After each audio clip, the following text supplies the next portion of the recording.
সিনেমাতে আমরা এমন অনেক সিন দেখেছি যে কোনো ক্যারেক্টার দেওয়ালের ভেতর দিয়ে চলে যাচ্ছে ভূতের মতো কোনো বাধা ছাড়াই। অ্যাভেঞ্জার্সের ভিশন বা হ্যারি পটারের প্ল্যাটফর্ম 9 অ্যান্ড 3/4 এর সিন মনে আছে নিশ্চয়। ক্যারেক্টারগুলো কোনো বাধা ছাড়াই দেওয়ালের মধ্যে ঢুকে আবার উপারে বেরিয়ে যাচ্ছে। কিন্তু বাস্তবে আমরা এমন যদি করার চেষ্টা করি তাহলে কপাল ফোড়া ছাড়া আর কিছুই হবে না, আর মাথায় ভিড় জমবে অনেক প্রশ্ন। তার মধ্যে সবচেয়ে বড় প্রশ্ন হলো, আমরা দেওয়ালের ভেতর দিয়ে যেতে পারি না কেন? আমরা জানি আমাদের চারপাশে সবকিছু তৈরি হয়েছে পরমাণু দিয়ে, অথচ আশ্চর্যের ব্যাপার হলো একটা পরমাণুর বেশিরভাগ জায়গা ফাঁকা। একেবারে কেন্দ্রে আছে অতি ক্ষুদ্র নিউক্লিয়াস, যা পুরো পরমাণুর আকারের তুলনায় প্রায় 1,00,000 গুণ ছোট।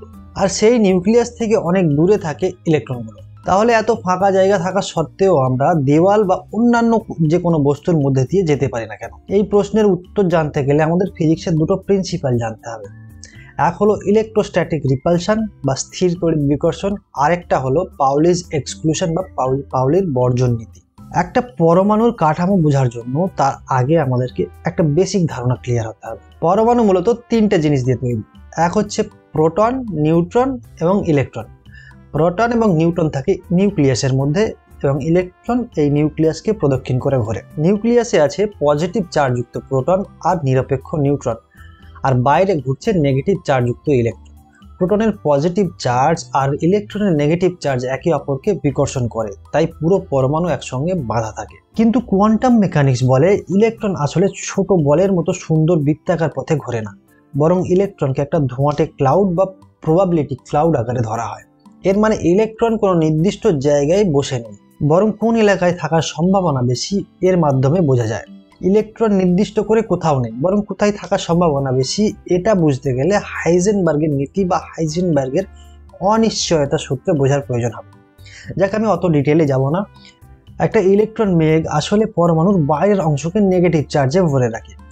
ফলে যখন আপনি দেওয়ালের ভেতর দিয়ে হাঁটার চেষ্টা করবেন তখন আপনার শরীরের পরমাণুগুলোর ইলেকট্রন আর দেওয়ালের পরমাণুর ইলেকট্রন একে অপরকে বিকর্ষণ করবে।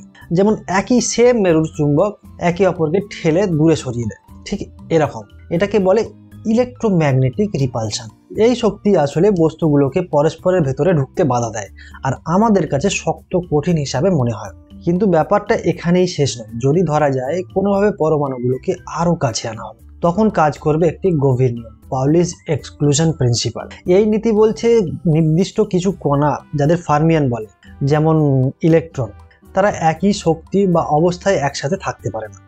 অর্থাৎ এক জায়গায় দুটো ইলেকট্রন একসঙ্গে থাকতে পারে না। যখন দুটো ইলেকট্রন ক্লাউড একে অপরের খুব কাছে চলে আসে তখন মনে হবে ইলেকট্রনগুলো একই জায়গা শেয়ার করছে, কিন্তু পাউলির নিয়ম অনুযায়ী সেটা সম্ভব নয়। তাই এই নীতি আর তড়িৎ বিকর্ষণ দুটো মিলে নিশ্চিত করে যে পরমাণুগুলো একে অপরের ভেতরে ঢুকতে পারবে না। ফলে বস্তু শক্ত অবস্থায় নিজের আকার ধরে রাখে। তরল বা গ্যাসের পরমাণুগুলো অনেকটা নড়াচড়া করতে পারে, কিন্তু তাদের মধ্যেও এই নীতি কাজ করে। শুধু তারা একে অপরের ভেতরে ঢুকতে পারে না, তবে এদিক ওদিক করা যেতে পারে। এত কিছু শোনার পর আপনার মনে হতে পারে আসল কথা না বলে কি সব বকে চলেছে। তাহলে কি দেওয়ালের ভেতর দিয়ে যাওয়া সম্ভব? কোয়ান্টাম মেকানিক্স এখানে আমাদের জন্য আবার একটা সুন্দর ব্যাখ্যা সামনে আনে। আসলে কণাগুলো কেবল ছোট বলের মতো আচরণ করে না, তারা তরঙ্গের মতো আচরণ করে। আর তরঙ্গ হলে সেটা কখনো কখনো বাধা ভেদ করে সামনের দিকে যেতে পারে। এটাকে বলে কোয়ান্টাম টানেলিং। ধরা যাক একটি সাধারণ বলকে দেওয়ালেতে ছুঁড়ে দেওয়া হলো, বলটা দেওয়ালে ধাক্কা খেয়ে আবার ফিরে আসবে। কিন্তু কোয়ান্টাম জগতে কণাগুলো তরঙ্গ ফাংশনের মাধ্যমে বর্ণনা করা হয়, যা কণাটিকে সম্ভাব্য সব জায়গায় থাকার সম্ভাবনা প্রকাশ করে। যখন একটি কোয়ান্টাম কণা বাধার সম্মুখীন হয়, তরঙ্গটা হঠাৎ থেমে যায় না। তখন এর তরঙ্গ ফাংশন দেওয়ালের মধ্যে ঢুকে ধীরে ধীরে ক্ষীণ হতে থাকে। যদি দেওয়ালটা যথেষ্ট পাতলা হয় তাহলে তরঙ্গের কিছু অংশ দেওয়ালের উপরে পৌঁছাতে পারে।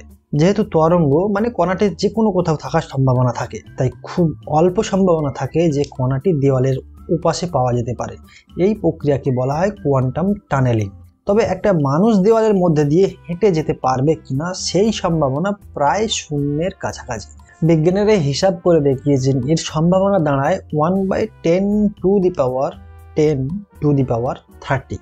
আপনারা হিসাব করে দেখে নিন কি হতে পারে। সংখ্যাটা এতটাই ছোট যে ক্যালকুলেটরও সেটাকে আলাদা করে দেখাতে পারবে না, শূন্যই দেখাবে। তবুও বিজ্ঞানের দুনিয়ায় এটাকে পুরোপুরি শূন্য বলা যায় না, একেবারে অসম্ভব নয়, বরং এত ক্ষুদ্র যে আমাদের চোখে অসম্ভব বলে মনে হয়। তাই দেওয়ালের ভেতর দিয়ে হাঁটার স্বপ্নটা আপাতত সিনেমাতেই সীমাবদ্ধ, বাস্তব দুনিয়াতে নয়। যাই হোক, ভিডিওটা ভালো লেগে থাকলে একটা লাইক দেবেন।